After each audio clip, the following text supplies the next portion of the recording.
Hey everybody, today we're going to do a book overview of the book of Numbers. And I'll be honest with you, Numbers is one of the most important books in the Old Testament. It's important for understanding how people can be close to God and yet at the same time miss His promises. So as we look at this, we're going to talk about what Numbers is all about. At its core, Numbers is a story of Israel's wilderness journey. God has already rescued His people from slavery in Egypt. He has given them His law, His covenant, a relationship. He's given them His presence. And now they're traveling toward the promised land. But here's the twist. Numbers is not really about the geography. It's about trust. It's about whether or not God's people will believe Him or will they fear their circumstances. So let's talk for a second about why it is called Numbers. Well, it gets that name because it begins with a census. And a census is basically counting the people. And the census matters because Israel is being organized just like a nation into tribes, leaders, priests. They're being organized by worship and then getting ready for war. God is preparing them to take the promised land. And what you'll notice is this: God is not chaotic. He is a God of order, holiness, and purpose. So then we move into the next part, the big theme. God is guiding them. It's one of the most powerful images that we see in Numbers. And it's that Israel is literally being led by God, a cloud by day and a fire by night. When the cloud moved, the people moved. When the cloud stopped, well, then the people stopped. Numbers 9 makes it very clear. They were not following a map. They are following God's presence. And that's a word for us, that the goal is not just about reaching the destination.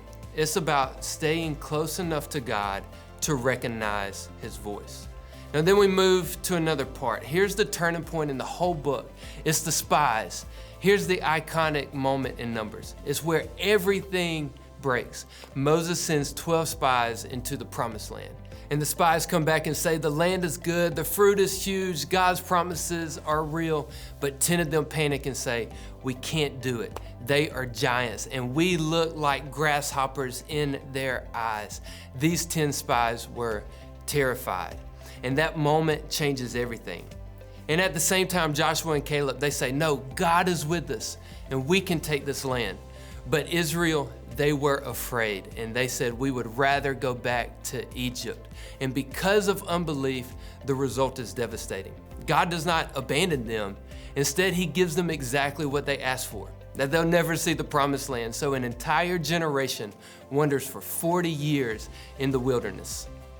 So here's what happens in the wilderness. It reveals the heart.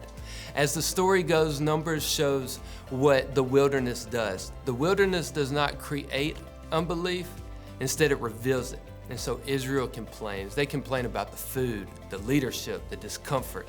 They complain about God's plan. And they even get tired of His provision. He provides manna, bread from heaven. And they're like, we don't want it. So Numbers is like a mirror. It shows what's really inside of us when life is uncomfortable. And then there's some iconic moments that you may recognize or you've known if you've read it before, but literally there's a space in Numbers chapter 16, where the ground opens up. We read about a talking donkey in Numbers chapter 22. And then there's a bronze serpent where all of God's people, if they get bit by a snake, they're able to look upon the serpent and be healed. There's so many awesome things that are happening in this book. And even with the bronze serpent, Jesus references that in John chapter 3. So let's begin to conclude. What's the point of all of this for us today? Here's the message of Numbers. God is faithful, God is present, and God always keeps His promises. But unbelief can keep you from a life that God wants for you. Numbers is a warning, but it's also a hope, because even after failure, God raises up a new generation and He says, we are still going, and He leads His people into the promised land.